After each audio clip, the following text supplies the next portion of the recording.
வணக்கம். எனது பெயர் மோகனகிருஷ்ணன்.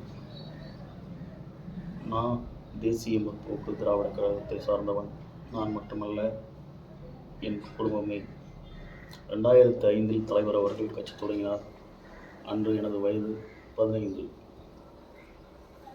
எனக்கு வாக்குரிமை கிடையாது, வாக்கு செலுத்தவில்லை. 2006 சிதம்பரம் சட்டமன்றம் அல்ல, அப்பொழுது நாங்கள் காட்டுமன்னார் கோவில் சட்டமன்றம். அப்பொழுது எங்களுடைய மாவட்ட செயலாளர் மதிப்பிற்குரிய அண்ணன் இன்ஜினியர் ஆர் உமாநாத் அவர்கள் காட்டுமன்னார் கோவில் சட்டமன்ற உறுப்பினர் பதவிக்கு போட்டியிட்டார்.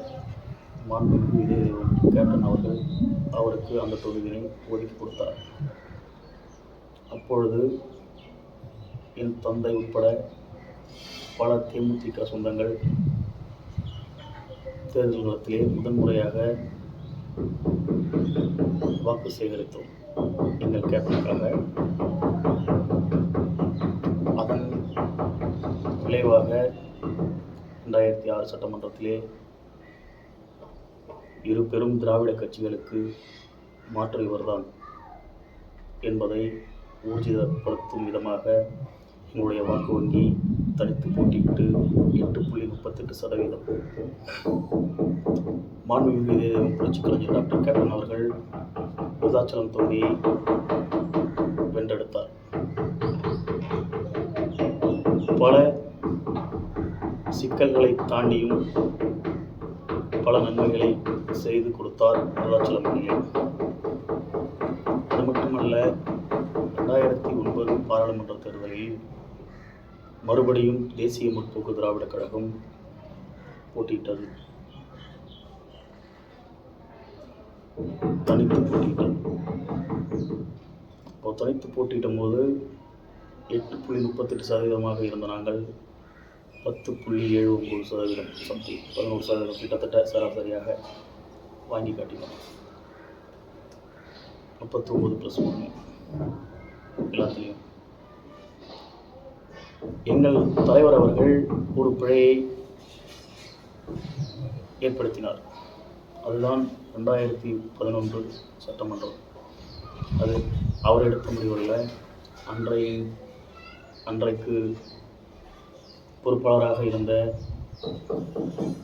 மரியாதைக்குரிய சொல்லக்கூடாது, அதுக்கு தகுதியில்லாதவர் அவர், எம்.ஜி. ராமச்சந்திரன் தலைமையிலான அதிமுக ஆட்சியில் அமைச்சரவையில் அமைச்சராக பதவி வகித்தவர் பண்ருட்டி ராமச்சந்திரன் அவர்கள். அவரை எங்கள் தலைவர் அவர்கள் கட்சி தொடங்கிய போது, தனியாக இருக்கிறாரே இவர் பல அரசியல் தலைவர்களை பார்த்தவராச்சே, இவரை நம்மோடு வைத்துக் கொள்ளலாம் என்று அவருக்கு ஒரு கௌரவ பதவி கொடுத்து அழகு பார்த்து தன்னுடனே வைத்திருந்தார். அவருக்காகவே அவைத் தலைவர் எனும் பொறுப்பு வழங்கப்பட்டிருந்தது. அதை அவர் சரியாக செய்யவில்லை. மாறாக எங்களை, மாற்று சக்தியான எங்களை, முதலில் நாங்கள் மாற்று சக்தி இல்லை என்று மறைமுகமாக அம்மையார் ஜெயலலிதாவிடம் கூட்டணிக்கு சேர வேண்டும் என்று நிபந்தனையை விடுத்து அவருக்கு உறுதுணையாக அப்பொழுது அம்மையார் ஜெயலலிதா அவர்களின் அபிமானி பழம்பெரும் நடிகர் சோ அவர்கள் ஊர்க்காரர்கள் ஏதோ அந்த சூழல் நாங்கள் கூட நிற்போம். அதுதான் முதல் தவறு, எங்களுடைய தவறு. அதன் விளைவுதான் சட்டமன்ற தேர்தலிலே நாங்கள் எங்கள் வாக்கு வங்கி 11 இருந்தது, 7.38 மாறிவிட்டது. அப்போது எங்களுக்கு டிராபேக் எங்கே ஆரம்பிக்குது? 2011 கூட்டணி அமைத்தது ஒரு டிராபேக். இதை எந்த மீடியாவும் சொல்லலை இது வரைக்கும், எந்த யூடியூபர்ஸும் சொல்லலை. யூடியூப்பில் பேசுகிற சில கயவர்கள், பச்சோந்திகள், பணத்திற்காக எதை வேண்டுமானாலும் பேசலாம் என்று பேசிக்கொண்டிருக்கின்ற சில விஷமிகள் இதை எடுத்து சொல்லவில்லை. ஆம், நாங்கள் தவறு எடுத்து விட்டோம். அம்மையார் ஜெயலலிதாவோடு கூட்டணி வைத்தது மிகப்பெரிய தவறு. அதை எங்கள் தலைவர் பலமுறை சொல்லியிருக்கிறார் அவர் இருக்கும்போது. சரி, ஓகே. இப்போ அடுத்த விஷயத்துக்கு வரும். அடுத்தது 2014 போட்டியிடுறோம். 2வது தப்பு அங்கே நடக்குது. என்னென்னா, பாசிச பாஜகவை முதலில் தமிழகத்தில் தூக்கிச் சென்றவர் எங்கள் கேப்டன் அவர்கள். எங்கள் தலைமையிலான கூட்டணியில் பாஜக அங்கம் வகித்தது. அது ஏதோ பேர், அதை சொல்ல வேண்டாம். அந்த பாட்டாளி மக்கள் கட்சி அவர்களும் அங்கம் வகித்தார்கள். அவர்களுக்காக நாங்கள் உழைத்தோம். எங்களுக்காக அவர்கள் உழைக்கவில்லை. நாங்கள் உழைத்ததன் விளைவாக நாகர்கோவில் தொகுதியில், அதாவது கன்னியாகுமரி, அதில் பொன் ராதாகிருஷ்ணன் அவர்களும், தருமபுரி மரியாதைக்குரிய அன்புமணி ராமதாஸ் அவர்களும், நாங்கள் அம்மையார் ஜெயலலிதா இருக்கும் பொழுதும், பேரறிஞர்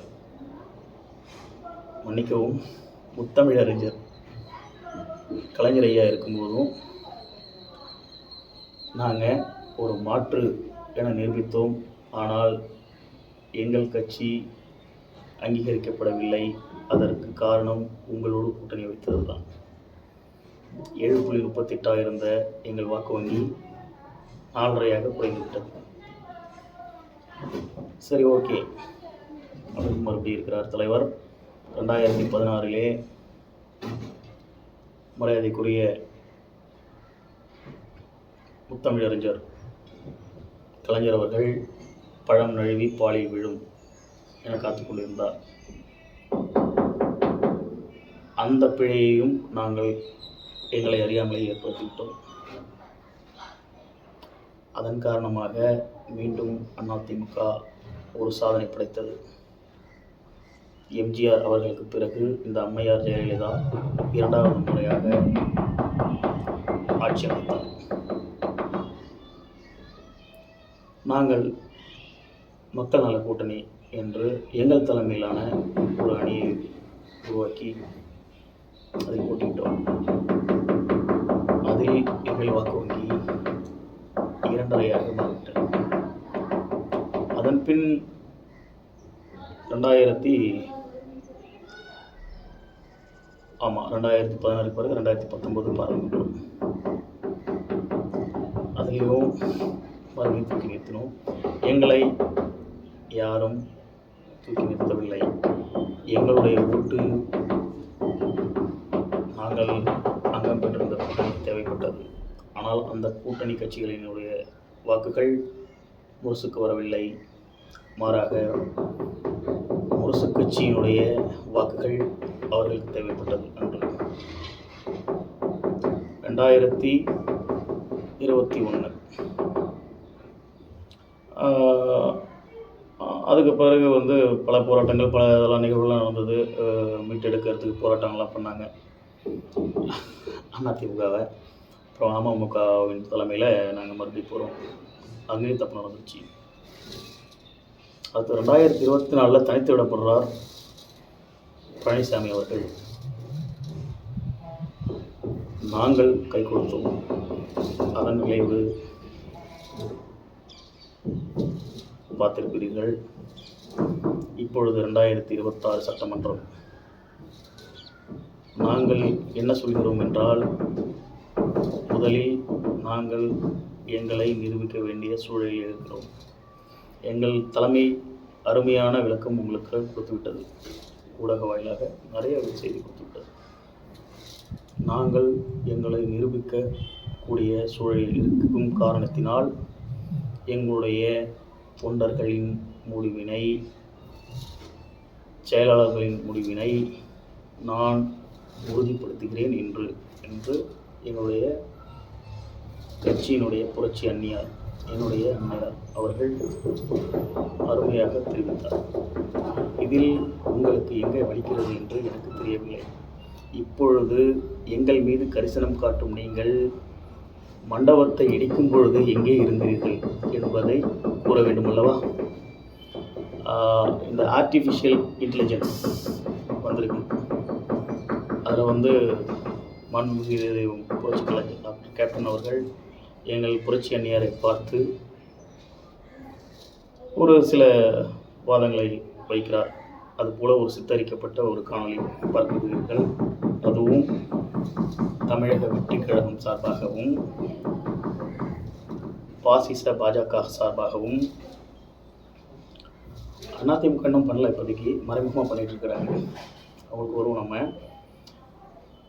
அனைத்திந்திய அண்ணா திராவிட முன்னேற்ற கழகத்தை விட இளைத்த கட்சி தேசிய முற்போக்கு திராவிட கழகம் இல்லை, சளைத்த கட்சி தேசிய முற்போக்கு திராவிட கழகம் இல்லை என்பதை நாங்கள் உங்களுக்கு நிரூபித்து காட்டும் நேரம் வந்துவிட்டதால் இந்த முடிவினை நாங்கள் எடுத்திருக்கிறோம். இதில் உண்மை தொண்டன் சொல்லிகிட்டு இருக்கிறீங்க. இந்த யூடியூப்லாம் பார்த்தீங்கன்னா விஜயகாந்த் தொண்டன் விஜயை நோக்கி போகிறான் அப்படின்னு ஒரு யூடியூபர் பேசியிருக்கிறார். பார்த்துருப்பீங்க, தரவெல்லாம் இருக்குது பாருங்கள். அதெல்லாம் நினச்சா காமெடியாக இருக்குது. அப்புறம் சொன்னாங்க, தங்கத்தை தான் விட்டுட்டோம், வைரத்தை தான் விட்டுட்டோம், தங்கத்தையாவது பார்த்துக்குவோம், இல்லை தங்கத்தை தான் விட்டோம், வைரத்தை பார்த்துக்குவோம். நான் கேட்குறேன், எங்கள் தலைவர் வந்து இல்லை கட்சி இருக்குது தானே, பல பேர் பல கட்சி ஆரம்பித்தாங்க, பல நடிகர்கள். இன்றைக்கு அவங்க கட்சிலாம் இருக்குதா? நான் யாரையும் காயப்படுத்துறதுக்காக சொல்லலை. ஆனால் தேசிய முற்போக்கு திராவிட கழகம் என்பது ஒரு கழகம். இது பிராந்திய கட்சி, 3வது பெரிய கட்சி எனும் அந்தஸ்தை பெற்றது. மரியாதைக்குரிய கலைஞர் ஐயா அவர்கள் இருந்த காலத்தில் திமுக கழகத்தை பின்னுக்கு தள்ளி 2வது பெரிய கட்சி எதிர்க்கட்சியாக வந்தது. துரோகத்தால் தான் நாங்கள் உடைந்தோம். முதலில் எங்களை அடித்தது அனைத்து இந்திய அண்ணா திராவிட முன்னேற்ற கழகம். அதனால்தான் அந்த அம்மையார் அவர்கள் கெடுவான் கெடு நினைப்பான் என்பது போல நீண்ட நாட்களாக இருந்த கேஸ் தீர்ப்பாகுது. முதல் குற்றவாளி ஆகிறார்கள் அந்த அம்மையார் அவர்கள். நாங்கள் இதனால் வரையில் எதுவும் சொல்லவில்லை. எங்களை இனியும் விமர்சித்தால் நிறைய பதில்கள் வரும். நான் சொல்வேன், நான் மோகனகிருஷ்ணன், சிதம்பரம். நன்றி, வணக்கம்.